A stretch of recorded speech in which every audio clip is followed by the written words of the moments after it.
നമസ്കാരം. ഇന്ന് ലോക പരിസ്ഥിതി ദിനമാണ്. ലോകത്തിലാകമാനം പാരിസ്ഥിതിക ദിനാചരണങ്ങൾ നടക്കുന്നുണ്ട്. റാലികൾ നടക്കും, പൊതുയോഗങ്ങൾ നടക്കും, പ്രതിജ്ഞകൾ നടക്കും, നദീതടത്തം നടക്കും, മാലിന്യ സംസ്കരണം നടക്കും, പൊതു ഇടങ്ങൾ ശുചീകരിക്കും. അങ്ങനെ വലിയ തോതിൽ പബ്ലിക് ഇന്ന് പുറത്തിറങ്ങുന്ന ദിവസമാണ്. നിർഭാഗ്യവശാൽ കേരളത്തിലെ മീഡിയകൾ, പക്ഷെ പത്രങ്ങൾ അങ്ങനെയല്ല. പത്രങ്ങൾ ഇന്ന് എല്ലാവരുടെ ലേഖനങ്ങൾ ഇട്ട്, ഞാൻ തന്നെ 2 ലേഖനങ്ങൾ എഴുതി, 2 പത്രത്തിൽ എൻ്റെ ലേഖനങ്ങൾ വന്നു. 2 വിഷയമാണ് പരിസ്ഥിതിയുടെ 2 ആംഗിളിലുള്ളത്. ഒന്ന് കാലാവസ്ഥാ മാറ്റവുമായി ബന്ധപ്പെട്ട്, ഒന്ന് പരിസ്ഥിതി സൗഹൃദമായി ബന്ധപ്പെട്ട് നിരവധി ആളുകളുടെ ലേഖനങ്ങൾ ഒക്കെ വരും. ചാനലുകളും ഈ രംഗത്ത് കുറേ കാര്യങ്ങൾ പറഞ്ഞു. അതിനിടയിലാണ് ഒരു അനാവശ്യ വിവാദം ചാനലുകൾ കുത്തിപ്പൊക്കിയത്. തികച്ചും അനാവശ്യമായ വിവാദമായിരുന്നു. ആ അനാവശ്യ വിവാദം കുത്തിപ്പൊക്കിയതിൽ നമുക്ക് അഭിപ്രായമില്ല, അത് കുത്തിപ്പൊക്കട്ടെ. പക്ഷെ അവർ എടുത്തൊരു സമീപനമുണ്ട്, ഒരു ഇരട്ട സമീപനമുണ്ട് അതിനകത്ത്.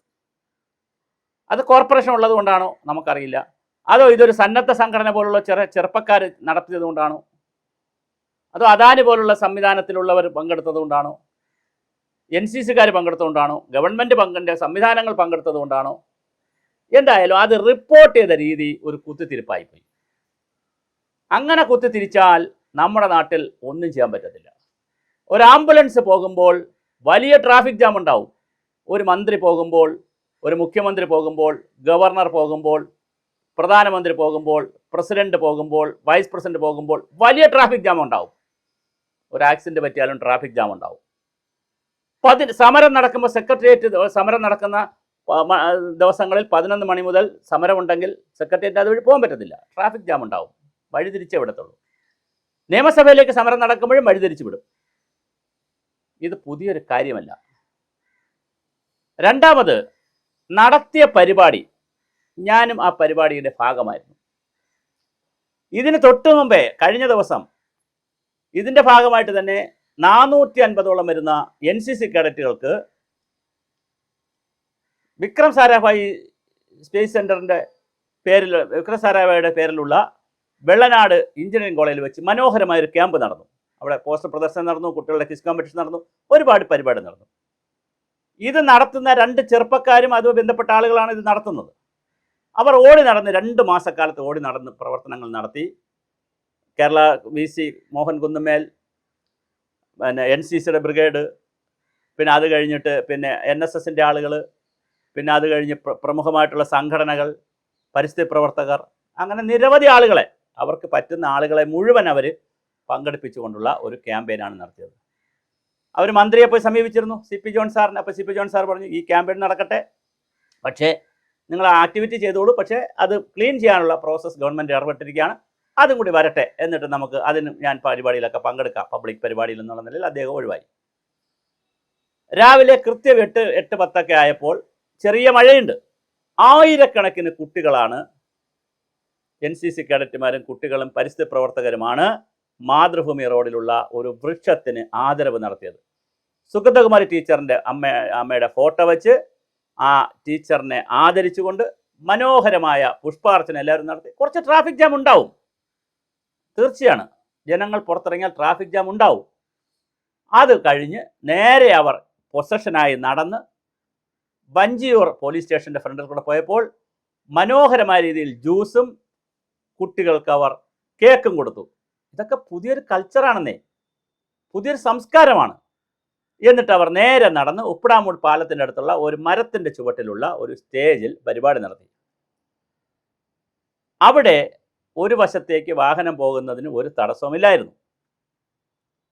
ആകപ്പാടെ പരിപാടി നടന്നത് 1 മണിക്കൂർ. അവിടെ ഒരു മണിക്കൂർ ഇല്ലായിരുന്നു, 10-20 മിനിറ്റാണ് ഉണ്ടായിരുന്നത് പരിപാടി. 25-30 മിനിറ്റ് ഉണ്ടായിരുന്നു പരിപാടി. മോഹൻ കുന്നുമേൽ സാർ 5 മിനിറ്റ് സംസാരിച്ചു. അശോക് കുമാർ സിംഗ് എന്ന് പറയുന്ന ഈ ഗംഗ നദിയുടെ ശുദ്ധിയുമായി ബന്ധപ്പെടുത്തി കേന്ദ്രത്തിൽ ജലവകുപ്പ് സെക്രട്ടറി ആയിരുന്ന മലയാളിയായിട്ടുള്ള ഡോക്ടർ അശോക് കുമാർ പങ്കെടുത്തിരുന്നു. പിന്നെ ഞാനീ പറഞ്ഞ ഒത്തിരി ആളുകൾ, കുഞ്ഞു ആളുകളൊക്കെ പങ്കെടുത്തു, നേതാക്കൾ. മേയർ എന്തായാലും അവിടുത്തെ പരിപാടി, സ്റ്റേജ് പരിപാടി പങ്കെടുത്തില്ല. ആദരവ് പരിപാടി പങ്കെടുത്തതേ ഉള്ളൂ. കുറച്ച് വാക്കത്തോണിലും കുറച്ച് വന്നു.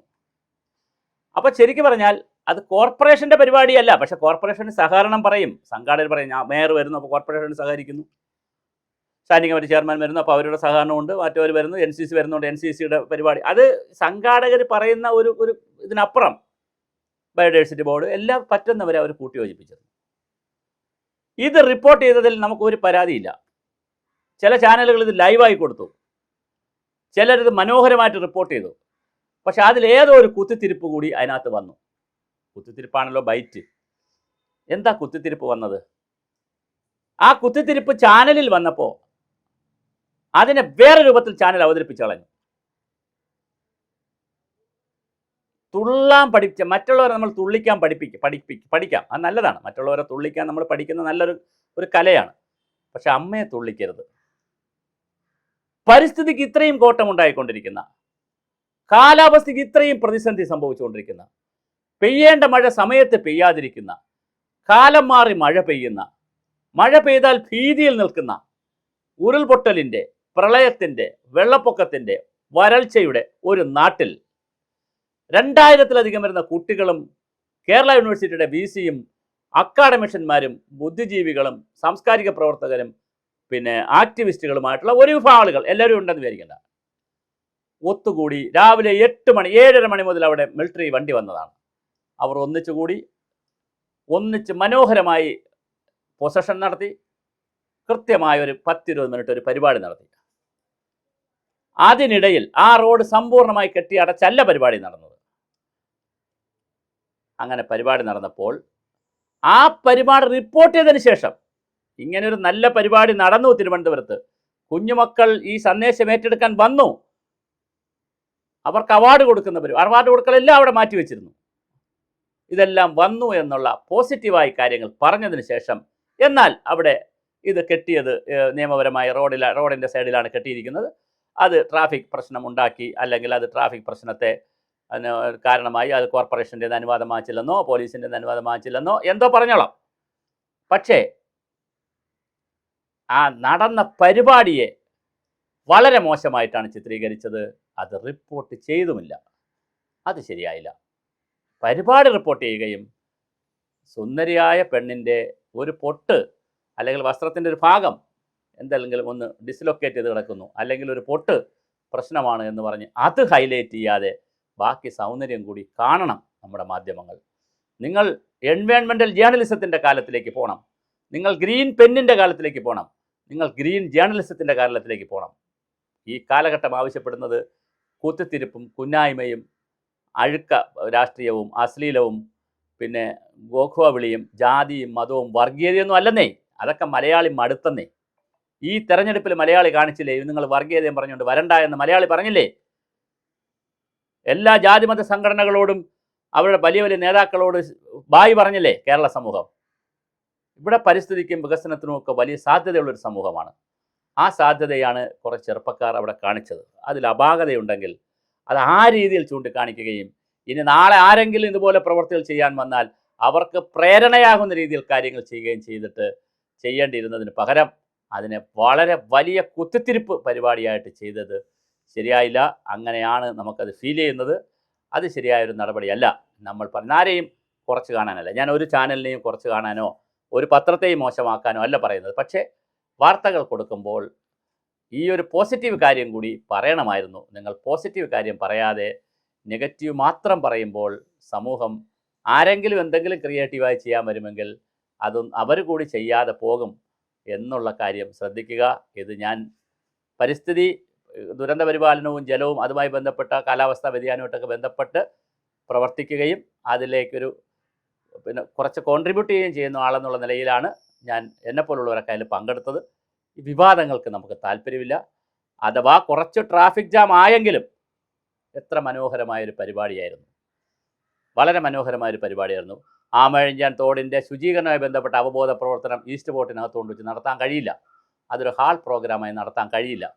പുഴയിൽ ഇറങ്ങുന്ന പ്രോഗ്രാം പുഴയിലേ നടത്താൻ കഴിയൂ. പുഴയുടെ സൈഡിലൂടെ നടത്താൻ പുഴയുടെ സൈഡിലേ ചെയ്യാൻ പറ്റൂ.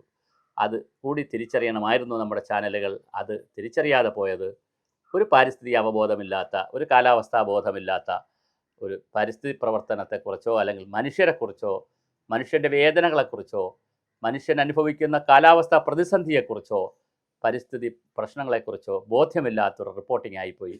അത് നമുക്ക് ഒഴിവാക്കാമായിരുന്നില്ലേ എന്നുള്ളതാണ് നിങ്ങളുടെ ചോദ്യം.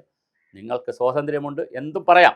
പക്ഷേ ഇതൊന്നും കട്ട് ചെയ്ത് പോകുമ്പോൾ നന്മയുള്ള സ്ഥലം കൂടി ഇല്ലാതാവുകയും ഇനി ആർക്കെങ്കിലും ചെറുപ്പക്കാർക്ക് ഇതൊക്കെ ചെയ്യണമെന്ന് തോന്നിയാൽ അവരും കൂടി പിന്നോട്ട് പോകുന്ന ഒരു സമീപനമായി പോയി. അത് വേണ്ടിയിരുന്നില്ല. ഒരു ഹാൾ പ്രോഗ്രാം നടത്തുന്നതിനേക്കാൾ എത്രയോ ഹോട്ടലുകളിൽ വെച്ച് AC റൂമിലിരുന്ന് എത്രയോ മീറ്റിങ്ങുകൾ, സെമിനാറുകൾ നടന്നു. എല്ലാവരും വലിയ കോട്ടും സൂട്ടും ഒക്കെ ഇട്ട് വന്ന് വലിയ സെമിനാറുകൾ നടത്തി. അതിനേക്കാൾ എത്രയോ മനോഹരമായിരുന്നു ചെറു ചാറ്റൽ മഴയിൽ കുരുന്നുകൾ നഗരത്തിലൂടെ നടന്ന് ഒരു അവയർനെസ് പ്രോഗ്രാം നടത്തിയത്. അത് കാണാതെ പോയത് ഖേദകരമാണ്. വളരെ ദുഃഖകരമായിട്ടുള്ള ഒരു റിപ്പോർട്ടിംഗ് ആയിപ്പോയി.